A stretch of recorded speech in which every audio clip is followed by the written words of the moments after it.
Me teeme ühe rollimängu. Korraldatakse presidendi vastuvõtt. Teie ülesandeks on välja mõelda, esiteks see, kes te olete. Te võite olla laulja, näitleja, popstaar, poliitik, mis iganes teile pähe tuleb. Peaasi, et oleks tuntud, nii et me tõenäoliselt kõik teame, kes see on.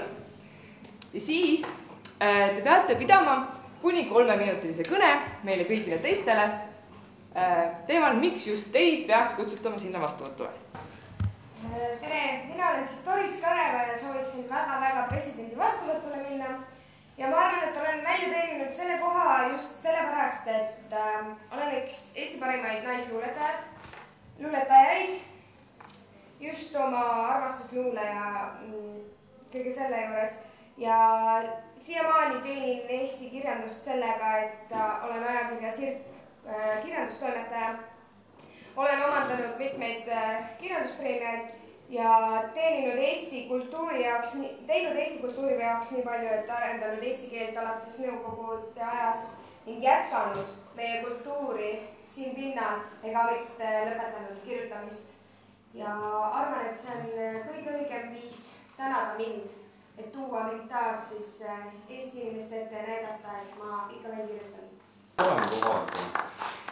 Väga hea, Doris tahtis väga saada presidendi vastuvõtule. Väga äge. Mis selles kõnes olid tõestused? Et on parim.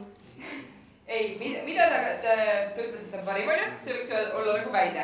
Mida ta kasutas selle tõestamiseks, et näidata teile, et ta on parim? Mingi romantiluule ja kõik see jäi kõhku. Mingi ajakirja peale.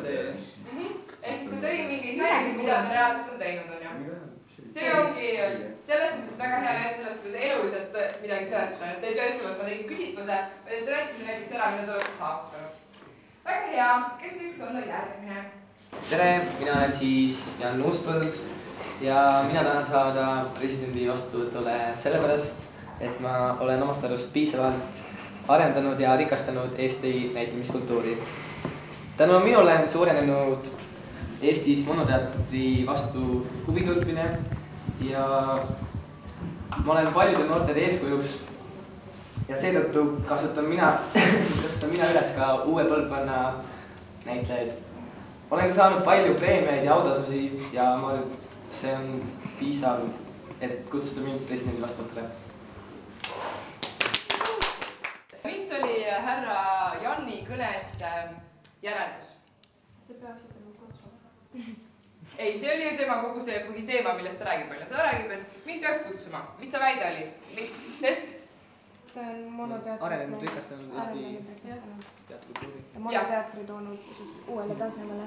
Nii, jätame selle seletuse tõestuse nüüd vahele. Mis oli sellest järeldus? Suurem huvi, jah? Just. Ehk siis väga hea näide sellest, kuidas see mõte vist läks nagu natuke kaugemale, et Eesti rahvuskultuur areneb selle võrra, et inimesed käivad rohkem teatris. Mitte ainult see, et jõuda tagasi sellele, et mina arendan teatritega. Kas on veel mõni vabatahtlik, kes tahaks ikkagi nüüd saada presidendi vastuvõtule? Ei, eks mina tahan minna. Sina tahad ikka? Keter Jaani. Tere, mina olen siis Keter Jaani. Mina peaks saama presidendi vastuvõtule, sest ma olen Eesti jaoks väga tähtis inimene. Ma olen tähtis, kuna esindan Eesti rahvast, esindasin nagu näiteks Eurovisioonil. Rahvas valis mind Eurovisioonile paljude teiste inimeste seast. Ainult mina sain, teised ei saanud. Tantsisin. Ja mind ka seal Superstaari saates valiti mind. Mitte nii hästi, aga ikkagi 3. kohale.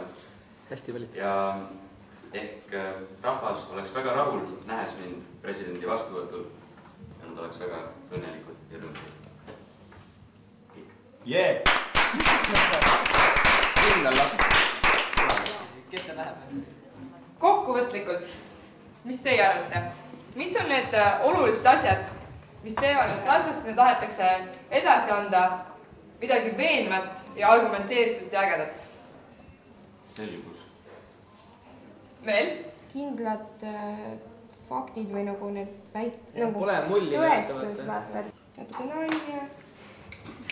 Mille alla see natuke nalja läheb? See on väga oluline tegelikult. No, kui sa tood mingi näite, et oleks nagu lõbus ja elust enesest ja siis niisugune, eluline.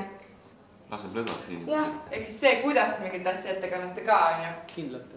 jah, et kas te olete enesekindel, kas te olete sihuke nagu vabam, et ette vahepeal inimestele nalja või te olete ise väga närvis, sest et siis muutuvad inimesed ka närviliseks. kõik need asjad saab kokku võtta, et esiteks see, et see oleks argumenteeritud, on ju, tähendab seda, nagu sina näiteks ütlesid, et see on selge. sellel on kindel struktuur. teine asi on see, et see oleks stiilne selles mõttes, et teil oleks mingi enda stiil.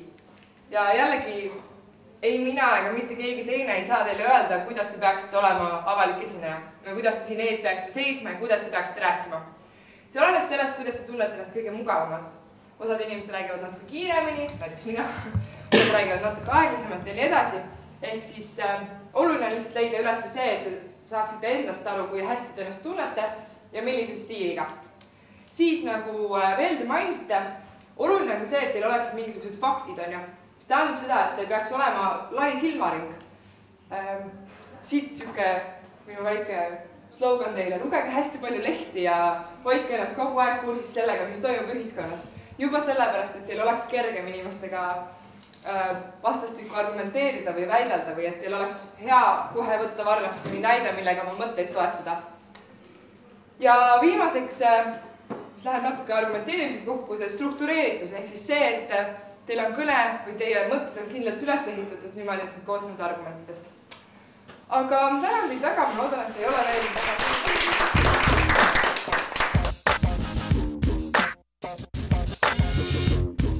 Tähelepanu, tegemist on koolitusmeetodiga. Kõrvalnähtude tekkel pidage nõu teise koolitaja või oma superviisoriga.